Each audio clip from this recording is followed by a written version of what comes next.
विद्यार्थी मित्रांनो, आज आपण पुढच्या भागाकडे त्या ठिकाणी वळूया.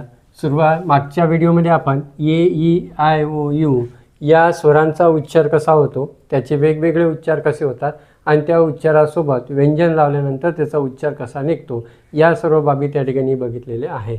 तर निश्चितच ज्यांनी तो व्हिडिओ बघितला नसेल तो बघून घ्यायचा आहे. आज आपल्याला ज्यावेळेस दोन स्वर एकत्र येत असतात आणि त्याचा उच्चार कसा येतो ते त्या ठिकाणी बघायचं आहे. बघा, मेन जर बघितलं तर आपण ए ई आय ओ यू हे स्वर बघितले, त्याचे साऊंड बघितले, त्याचा उच्चार कसा असतो या सर्व बाबी बघितले. पण ज्यावेळेस आपण इंग्रजी असतो तर त्यावेळेस फक्त ए ई आय ओ यू एवढं शिकलो म्हणजेच इंग्रजी शिकलो असं होईल का? नाही. तर त्याच्यासोबत आपल्याला काही शब्द असे दिसत असतात की दोन स्वर एकत्र आलेले असतात. ते दोन स्वर जसं ई ई आलेलं असेल, ओ ओ आलेलं असेल, त्याच्यानंतर ए आय आलेले असेल आणि ए यू आलेलं असेल. हे जेव्हा स्वर एकत्र आलेले असतात त्यावेळेस मात्र त्याचा उच्चार कसा करावा हे आपण या आजच्या व्हिडिओमध्ये त्या ठिकाणी आपल्याला बघून घ्यायचं आहे. निश्चितच आज जर बघितलं तर ई हा दोन वेळेस जर त्या ठिकाणी आलेला असेल तर त्याचा उच्चार त्या ठिकाणी जर बघितला तर काय, बीचा उच्चार त्या ठिकाणी बी असा होतो, म्हणजे बी डबल ई बी. म्हणजे याला कसं वाचता येईल, आपल्याला बी वाचता येईल. म्हणजे याचा उच्चार जर बघितला तर तो त्या ठिकाणी ई सारखा होतो, म्हणजे याचा उच्चार त्या ठिकाणी मोठ्या ई सारखा झालेला आपल्याला दिसून येईल. म्हणजेच ज्या वेळेस दोन्ही स्वर जर बघितला ई हा डबल आलेला आहे आणि त्यावेळेस मात्र त्याचा उच्चार आपल्याला ई असा आलेला दिसून येतो. तर एक्झाम्पल म्हणून आपण 1 नंबरवर त्या ठिकाणी जर बघितलं तर बी घेतलेलं होतं. 2 नंबरवर त्या ठिकाणी दिलेलं आहे टी आर डबल ई, याला आपण ट्री म्हणूया. याला आपल्याला त्या ठिकाणी ट्री म्हणावं लागेल, तर ट्री होईल. त्याच्यानंतर या ठिकाणी जी आर डबल ई त्या ठिकाणी ग्रीन आहे. त्यानंतर S L double E P sleep होईल. F double E T feet होतो. N double E D need होते. K double E keep. त्याच्यानंतर जर बघितलं तर एफ आर डबल ई त्या ठिकाणी फ्री होते. म्हणजे ज्या वेळेस डबल ई आलेला असेल तर त्याचा उच्चार त्या ठिकाणी ई मोठ्या ई सारखा होतो आणि त्याला आपण त्या ठिकाणी अशा प्रकारे वाचत असतो. तर या ठिकाणी दिलेला आहे B double E bee, tree R double E tree, G R double E green. अशा प्रकारे आपल्याला त्याचा उच्चार करायचा आहे. म्हणजे त्या ठिकाणी त्यालाच आपण कंपाऊंड स्वर म्हणू शकतो, दोन एकत्र आलेले आहेत. आता हे झालं डबल ई. त्यावेळेस डबल ओ आलेला असेल, काय आलेला असेल, डबल ओ आलेला असेल तर याचा उच्चार मात्र ठिकाणी ऊ असा होतो, म्हणजे मोठा ऊज असेल. जसं बी डबल ओ के बुक, काय होते ना, B double O K book. त्यानंतर L double O K look, C double O K cook, G double O T good. त्यानंतर F double O T food.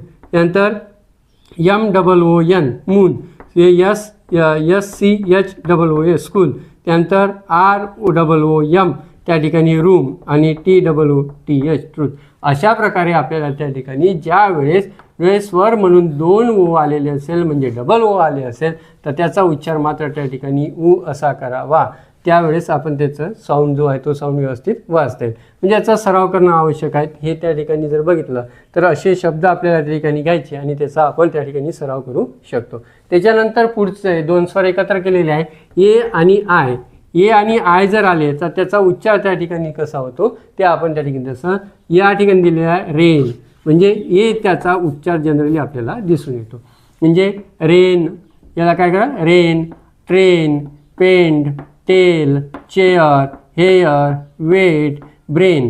म्हणजेच आपण त्या ठिकाणी ज्यावेळेस याला वाचून राहिलेलो आहोत ए आणि आय आलेला असला तरी त्याचा उच्चार मात्र ए असा आपल्याला दिसून येतो. म्हणजे याला कसं वाचावं लागेल आपल्याला, येत रेन, काय म्हणते रेन, म्हणजे एचा उच्चार त्याच्यामध्ये त्या ठिकाणी येऊन आलेला रेन. त्याच्यानंतर ट्रेन, म्हणजे पुन्हा एचा उच्चार ट्रेन.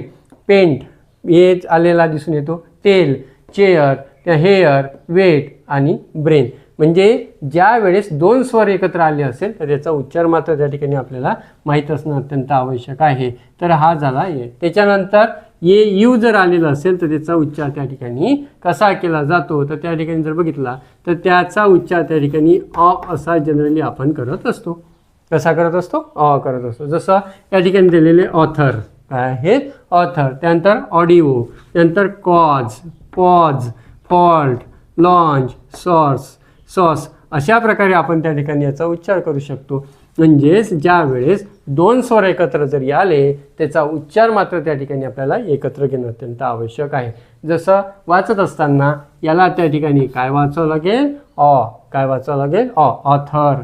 त्याच्यानंतर ऑडिओ, AU ऑडिओ. त्यानंतर कॉज, काय करावं लागेल याला, कॉज घेऊन जे असा उच्चार त्याला त्या ठिकाणी येत असतो. जसं इथं पॉज जर बघितलं तर काय आहे, पॉज दिसून राहिलेला आहे. त्याच्यानंतर इथं फॉल्ट दिसून राहिलेला आहे, तर लॉन्च दिसून राहिलेला आहे. तर त्याच्यानंतर त्या ठिकाणी होते सोर्स, तर हे होते श्वाससुद्धा त्या ठिकाणी आपल्याला दिसून मिळेल. म्हणजे या सर्व गोष्टी जर बघितल्या तर ते आपल्याला त्या ठिकाणी दिसून येतात.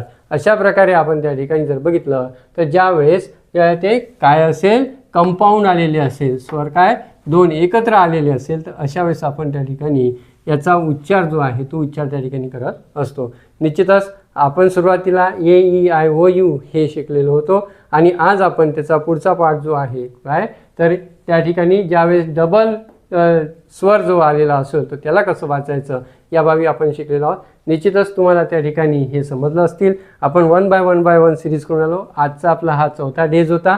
यापूर्वी जर तुम्ही त्यापूर्वीचे जे काही 3 डेजचे व्हिडिओ बघितले नसेल ते बघून घ्यायचा आहे. त्याच्यावरच आधारित हा 4था होता आणि याच्यानंतर आपण त्या ठिकाणी पुढचा व्हिडिओ जो आहे तो त्या 5व्या दिवसचा व्हिडिओ जो तो घेणार आहोत.